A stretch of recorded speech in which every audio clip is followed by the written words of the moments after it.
کراچی میں ایک وقت ایسا بھی تھا کہ گھر سے نکلنے سے قبل لوگ شہر کے حالات کا جائزہ لیتے تھے۔ جس دن شہر میں صرف ایک یا دو افراد ہی کو ٹارگٹ کیا جائے تو کہا جاتا تھا کہ آج شہر کے حالات نارمل ہیں۔ ان دنوں کراچی میں کاروباری و صنعتی علاقوں میں حالات انتہائی خراب تھے۔ یومیہ 300 موبائل چھنتے تھے۔ کراچی کا ہر تیسرا شہری کسی نہ کسی ناخوشگوار واقعے کا شکار ہوتا تھا۔ سیاسی جماعتوں کی ایک کال پر پورا شہر بند ہو جاتا تھا۔ کراچی کے اکثر علاقے نوگو ایریاز میں تبدیل ہو چکے تھے۔ یہ وقت کراچی کی تاریخ کا بدترین دور تھا۔ نہ جانے کیسے میاں نواز شریف کی حکومت میں حکام بالا کو یہ احساس ہوا کہ کراچی ملک کا معاشی ہب ہے۔ یہاں کے حالات کو بہتر بنائے بغیر ملکی معیشت کو مستحکم کرنا ممکن نہیں۔ چنانچہ کراچی میں آپریشن کا آغاز کیا گیا۔ ان دنوں میجر جنرل بلال اکبر کو کراچی آپریشن کی ذمہ داری دی گئی۔ انہوں نے اس ذمہ داری کو خوب نبھایا اور شہر کو جرائم پیشہ افراد سے پاک کیا۔ کراچی کی روشنیاں ایک بار پھر لوٹ آئیں۔ کاروباری طبقہ مستحکم ہوا۔ شہر میں قائم کردہ نوگو ایریاز کو ختم کیا گیا۔ سیاسی جماعتوں کے اثر رسوخ کو محدود کیا گیا اور شہر کو امن و امان کا گہوارہ بنایا گیا۔ لیکن یہ خوشحال دور کراچی والے زیادہ عرصے نہ دیکھ سکے۔ ایک رپورٹ کے مطابق گزشتہ سال صرف 5 ماہ میں اہلیان کراچی 12,000 موبائل فون سے محروم ہوئے۔ اسلحے کے زور پر 71 گاڑیاں چھینی گئیں جبکہ 900 سے زائد گاڑیاں چوری کی گئیں۔ 2023 کا آغاز بھی کراچی والوں کے لیے اچھا ثابت نہ ہوا۔ سال کے پہلے ہی مہینے میں 7,000 سے زائد اسٹریٹ کرائمز کی وارداتیں رپورٹ ہوئیں۔ یقینی طور پر ایک بڑی تعداد ان وارداتوں کی بھی ہوگی جو رپورٹ ہی نہیں ہوئیں یا متعلقہ تھانے نے اپنی ساکھ بچانے کے لیے متاثرہ شہری کو کچی رپورٹ پر ہی ٹرخا دیا۔ اس سال ڈاکو اسکولوں، اسپتالوں، ہوٹلوں، مدارس کو بھی نشانہ بنانے میں کامیاب ہوئے۔ کراچی میں جرائم میں دن بدن اضافہ ہوتا جا رہا ہے لیکن اس کا مستقل حل نکالنے کی جانب کسی کی توجہ نہیں ہے۔ عوامی احتجاج کو دبانے کے لیے عارضی طور پر افسران کا تبادلہ کر دیا جاتا ہے۔ یہاں سوال یہ ہے کہ کراچی کے حالات ایک بار پھر کیوں خراب ہو رہے ہیں؟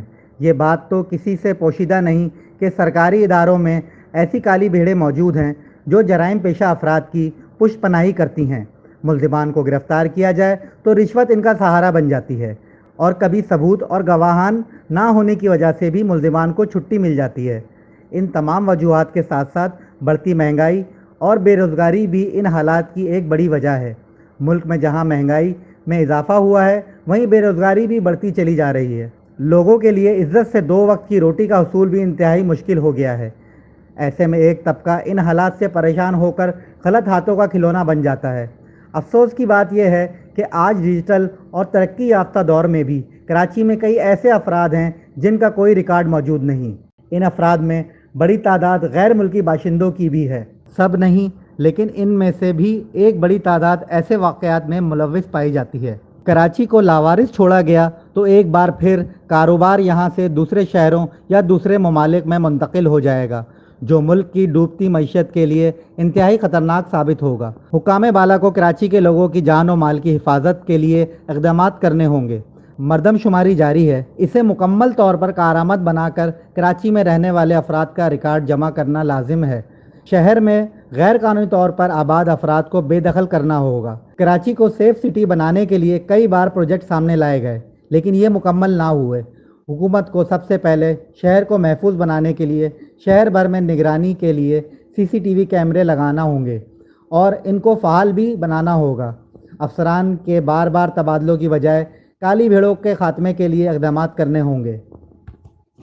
پولیس کے ساتھ ساتھ علاقائی سطح پر قانون نافذ کرنے والے دیگر اداروں کے اہلکاروں کو بھی سیکیورٹی پہ تعینات کرنا بہتر فیصلہ ثابت ہوگا۔ پولیس اور شہریوں کے درمیان ہم آہنگی پیدا کرنا وقت کی اہم ترین ضرورت ہے۔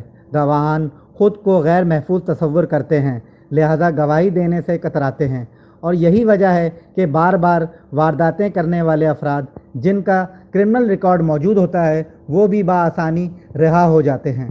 کراچی میں دوران ڈکیتی مزاحمت پر قتل کر دیے جانے والوں کی تعداد میں بھی اضافہ ہوا ہے۔ اس صورتحال میں ادارے عوام کو تحفظ دینے کی بجائے انہیں گائیڈ کر رہے ہیں کہ مزاحمت نہ کی جائے۔ اس نظام کو تبدیل نہ کیا گیا تو عوام کی جانب سے بھی رد عمل آئے گا، جس کی کئی مثالیں موجود ہیں۔ عوام کو قانون ہاتھ میں لینے سے روکنے کے لیے انہیں تحفظ فراہم کرنا واحد راستہ ہے۔ ظلم اور امن کا ایک ساتھ ہونا ممکن نہیں، حکومت کو یہ سمجھنا ہوگا۔